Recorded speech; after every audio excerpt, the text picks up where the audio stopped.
নগৰ চামগুৰি বিধানসভা সমষ্টিৰ নৱনিৰ্বাচিত বিজেপিৰ বিধায়ক ডিপ্লু ৰঞ্জন শৰ্মাক প্ৰথমবাৰলৈ পঞ্চায়তে সমষ্টিটোত উষ্ম আদৰণি জনালে সহস্ৰাধিক ৰাইজে। সমষ্টিটোৰ শিঙিমাৰী, শালপাৰা, ভোৰবন্ধা আদিত নতুন বিধায়কগৰাকীক আদৰণি জনাই সমষ্টিবাসীয়ে ২৪ বছৰীয়া ভয় ভাবুকি আৰু একনায়কত্ববাদ আঁতৰি চামগুৰিবাসীৰ জয় হৈছে। ডিপ্লু ৰঞ্জন শৰ্মা জয়ী হোৱাত অসমৰ ৰাইজৰ লগতে কংগ্ৰেছৰ বহু বাঘা নেতাই ফূৰ্তি কৰিছে।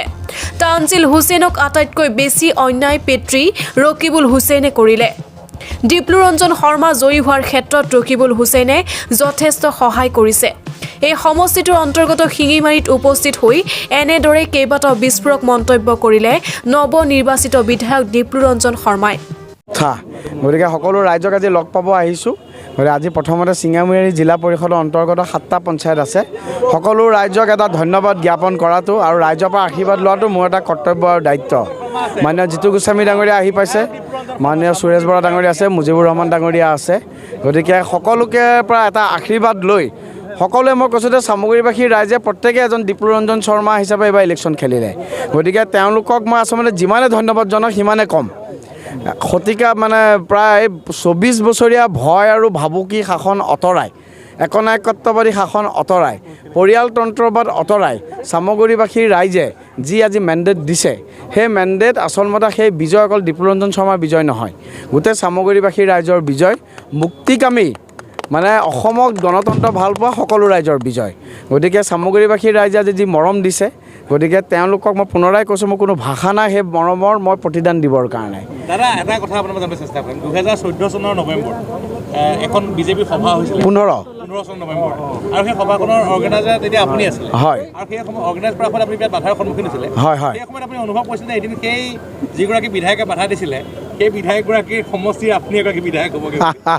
মনততো নিজে বিধায়ক হ'ম বুলি ভবা নাছিলোঁ, কিন্তু চিয়'ৰ আচলতে চামগুৰি সমষ্টি আমি উদ্ধাৰ কৰিম, অসমত চৰকাৰ গঠন কৰিম। সেইটো সময়ত আমাৰ অসমত চৰকাৰ নাছিল। আমি এখন ডেম'ক্ৰেটিকেলি আমি এখন মিটিং পাতিব লওঁতে প্ৰতি পদত আমি বাধাৰ সন্মুখীন হৈছিলোঁ। আজি গণতন্ত্ৰৰ কথা কোৱা, আজিৰ দিনত গণতন্ত্ৰৰ কথা মুখত আখৈ ফুটা দি ফুটা আমাৰ ৰকিবুল হুছেইন ডাঙৰীয়াই সেই সময়ত প্ৰশাসন যন্ত্ৰ ব্যৱহাৰ কৰি আমাৰ সভাখন যাতে কৰিব নোৱাৰে তাৰ কাৰণে যি চেষ্টা কৰিব লাগে সকলো কৰিছিল, কিন্তু আমি সকলো চেষ্টা বিফল কৰি আমি মিটিংখন সফল কৰিছিলোঁ। এনেকুৱা এখন এই চামগুৰি সংখ্যালঘু এটা 65% সংখ্যালঘু মানুহ আছে, তাত আপুনি যুদ্ধত জয়ী হ'ল, কিমানখিনি প্ৰত্যাহ্বানৰ সন্মুখীন হৈছিলে আৰু ৰণনীতি কি আছিলে? মই কিন্তু কৈ আছোঁ, ৰণনীতি আমাৰ এটাই আছিল, micro' management, door to door contact, people to people contact, সেইটো আমাৰ ৰণনীতি আছিলে। গতিকে প্ৰত্যেক মানুহৰ ঘৰত আমাৰ কাৰ্যকৰ্তাসকল গৈছিল।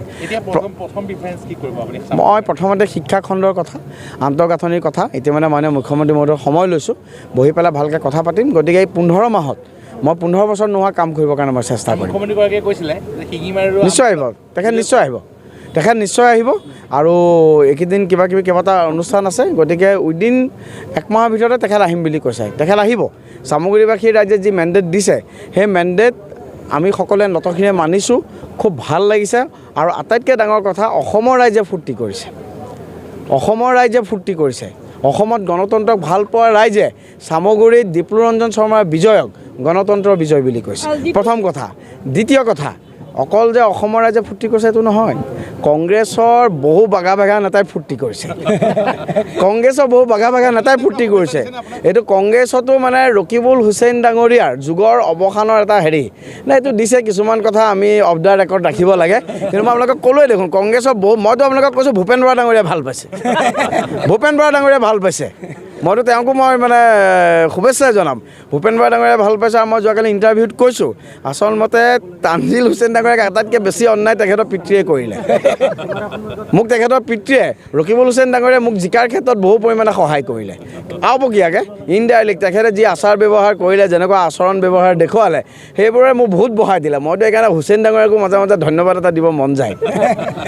দেখা পোৱা গৈছে যে এইটো ইলেকশ্যন উপনিৰ্বাচন চামগুৰি যিটো উদযাপন হৈছে, আন ক'তোৱে এই উদযাপনটো হোৱা নাই। ৰাইজে চামগুৰিত কি আছিল, চামগুৰিত আচলতে ৰাইজে মই পুনৰাই কৈ আছোঁ, যিটো ক্ষোভ আছিল এই ক্ষোভটো এবাৰ বেলট পেপাৰত দিছে মানে EVMত দিছে ক্ষোভটো অৱনমিত ক্ষোভ আছিল আপোনালোকে নিজেই দেখি আছিল কিমান এটা গণতন্ত্ৰক ইয়াত মানে মোহাৰি পেলাবৰ কাৰণে তেওঁলোকে চেষ্টা কৰিছিল ইয়াত বিজেপি আৰু AGP কৰাটো ইমান সহজ নাছিল ৰকিব লুচেন ডাঙৰীয়াৰ দিনত কিন্তু সেই সকলো প্ৰত্যাহ্বান নুফৰাই এইবাৰ চামগুৰিবাসীৰ ৰাইজে চামগুৰি যুৱ প্ৰজন্মৰ চামগুৰিবাসীৰ ৰাইজে বিজেপিৰ পদুম ফুল ফুলাইছে আৰু এইটো কণ্টিনিউ হ'ব নগাঁৱৰ পৰা বিভূতি বৰাৰ ৰিপৰ্ট সুহানা লাইভ